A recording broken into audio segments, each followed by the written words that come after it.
Hello everyone, फागुड़वा educational mathematics YouTube channel सूत्रगढ़ में आपका स्वागत है। आज हम आपके लिए लेके आए रुगला फाल्सा मेथड्स। रुगला फाल्सा मेथड क्या है, किस तरह से इसको सॉल्यूशन करते हैं विद एग्जांपल के साथ हम देखेंगे। तो एक बार सोशल मीडिया पर इसको शेयर जरूर करें और अभी तक हमारे चैनल को सब्सक्राइब नहीं किया तो सब्सक्राइब करें और बेल के प्रेस को नोट करें। तो रुगला फाल्सी मेथड क्या होता है? मेथड सबसे देखें, संख्यात्मक समीकरण फंक्शन f(x = 0) वास्तविक मूल के आंकलन की एक प्राचीनतम विधि है रुगला फाल्सी मेथड। इस विधि को रैखिक अंतरण के नाम से भी जानते हैं। रैखिक अंतर्वेशन विधि किस लिए यूज की जाती है कि जब भी हमें पॉजिटिव और नेगेटिव इंटरवल के बीच में दशमलव के कुछ मान ज्ञात करने हो, 2 3 मान 4 मान, तो उस टाइम इस रुगला फाल्सी मेथड को हमें यूज करना पड़ता है। तो क्या होता है, x1 का अगर मान ज्ञात करना है आपको x1 का, तो x1 minus x2 minus x1 y1 और y1 और y1 यहाँ क्या है, फंक्शन जो है वो y1 है। तो अब देखो, जैसे मान लो इस फॉर्मूले में हमें x2 निकालना है, तो यहाँ 2 हो जाएगा, यहाँ 3 हो जाएगा, यहाँ 2 हो जाएगा, यहाँ 2 हो जाएगा, यहाँ 2, यहाँ 3, इस तरह से मान बढ़ता जाएगा। ठीक है ना। तो एक क्वेश्चन देखें, समीकरण x log 10 power x minus 1/2 = 0 के मूल 3 दशमलव के स्थानों तक इसके मान ज्ञात कीजिए। तो सबसे पहले फंक्शन f(x) हमारे पास ये गिवन है। अब हम इस फंक्शन के मान निकालेंगे और उस दो मानों के बीच में इसको इंटरवल लेंगे जिसमें एक पॉजिटिव और एक नेगेटिव आए। जैसे ही आप इस फंक्शन में x की जगह 2 पुट करेंगे तो 2 log 10 2 माइनस 1/2 और इसका जब सॉल्यूशन करेंगे तो हमारे पास आंसर आएगा 0.59792 माइनस का। और जैसे ही आप इसमें 3 पुट करेंगे तो 3 पुट करने पर, इसका सॉल्यूशन करने पर 2 3 1/3। अब आप कहेंगे कि भैया log का मान कैसे निकालें? तो बीएससी के स्टूडेंट अच्छी तरह से जानते होते हैं कि न्यूमेरिकल एनालिसिस के अंदर उन्हें कैलकुलेटर क्या होता है, अलग होता है। और जो कॉम्पिटिटिव एग्जाम के स्टूडेंट है उनको ये मान क्वेश्चन में गिवन होगा कि भैया log 10 की पावर 3 का मान कितना होता है। तो वो तो उन्हें देख के ही लिखना है, वहां गिवन होगा क्वेश्चन में। ठीक है ना, अगर क्वेश्चन पूछा जाएगा। तो सबसे पहले हम फॉर्मूले में अप्लाई करते हैं। अब 2 मान तो हमें पता चल गया, अब हमारा जो फॉर्मूला है उसको सॉल्यूशन में देखते हैं।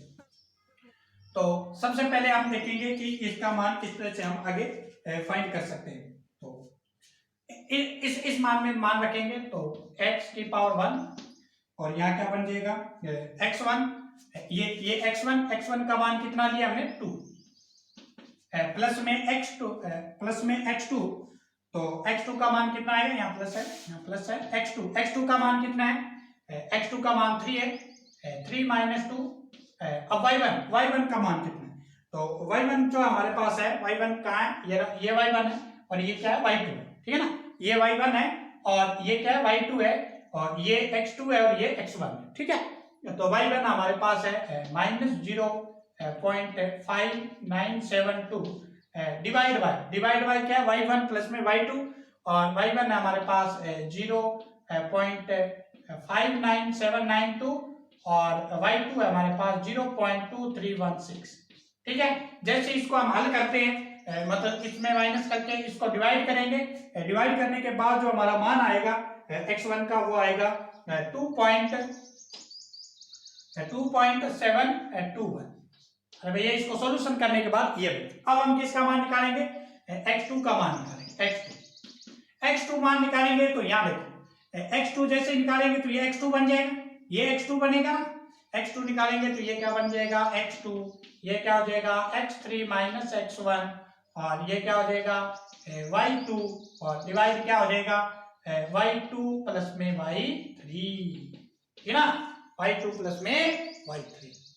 अब देखो भैया, अब देखो x2 का मान तो ये रहा। अब x2 कौन था, पहले तो कौन था, ये पहले तो कौन था, x2 का मान निकालेंगे। अब कौन बनेगा, अब ये वाला, अब ये x2 की जगह ओरिजिनल मान ये बनेगा, अब ये वाला मान बनेगा, तो 2.721।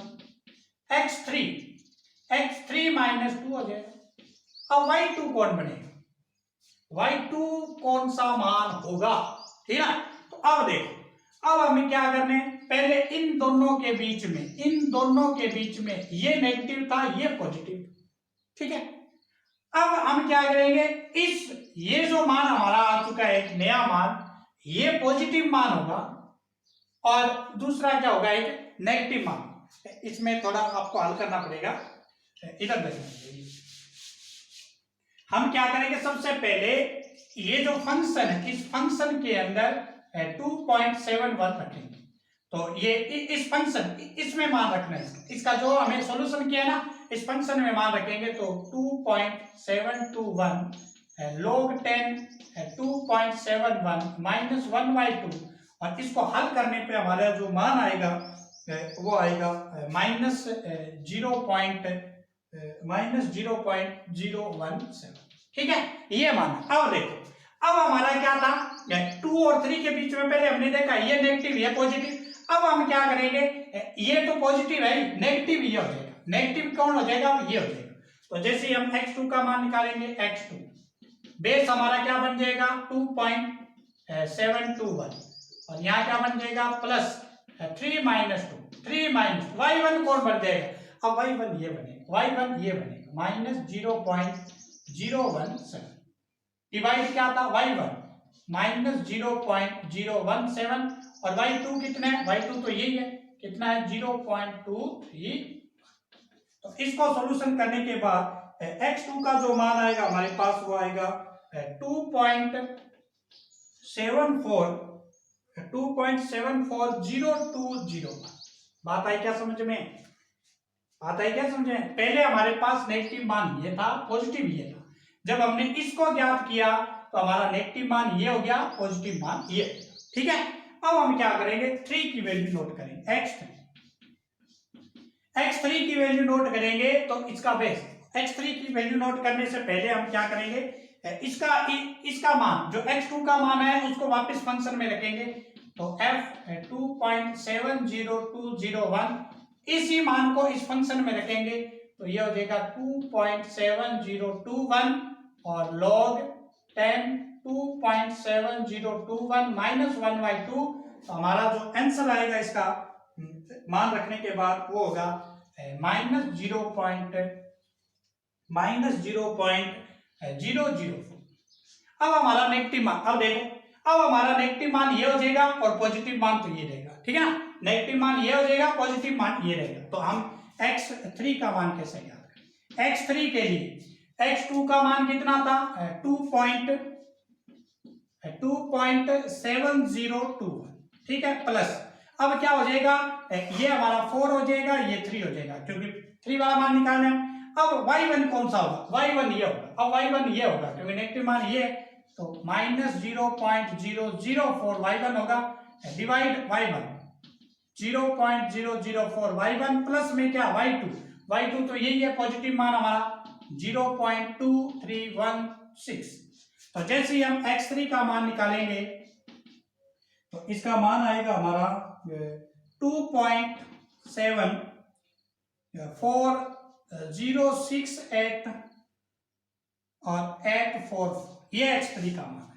तो ये था आज हमारा मेथड, रुगला-फाल्सी मेथड, जिसके द्वारा हम क्या करते हैं, किसी भी दो इंटरवल के अंदर हम उनके मान गिवन करते हैं। बस ध्यान ये रखना है कि दोनों इंटरवल एक प्लस का होना चाहिए, एक माइनस का होना चाहिए। पहले हमने 2 और 3 रख के देखा तो ये माइनस का बना और ये प्लस का बन गया। ठीक है, फिर हम इसमें क्या कर रहे हैं, x1 का मान निकालेंगे।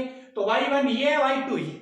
जैसे हमने x1 का मान निकाला, उस x1 का मान वापिस इस फंक्शन में रखेंगे तो हमारे पास नेगेटिव मान ये प्राप्त होगा।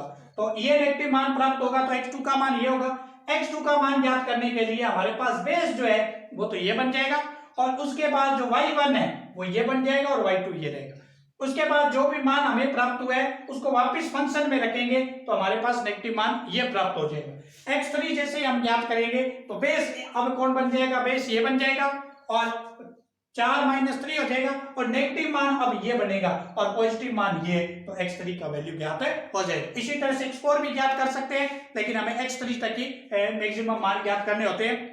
तो इस चैनल को ज्यादा से ज्यादा सब्सक्राइब शेयर करें और सोशल मीडिया पर शेयर जरूर करते रहें, क्योंकि यूट्यूब पर इस प्रकार का फ्री ऑफ कॉस्ट पहली बार बहुत अच्छे कंटेंट के साथ आपको दिया जा रहा है, क्योंकि आजकल एजुकेशन बिजनेस बन गया है और इतना बिजनेस हर कोई स्टूडेंट फोल्ड नहीं कर पाता। इसलिए इसी को मद्देनजर रखते हुए हम free of cost YouTube channel पर इसी प्रकार के बीएससी से संबंधित कंटेंट अपलोड कर रहे हैं। तो आप सभी को बहुत ज्यादा हर्ष भी होगा इस प्रकार के वीडियो को देखकर, तो चैनल को सब्सक्राइब शेयर जरूर करें। कल मिलते हैं फिर न्यू टॉपिक के साथ।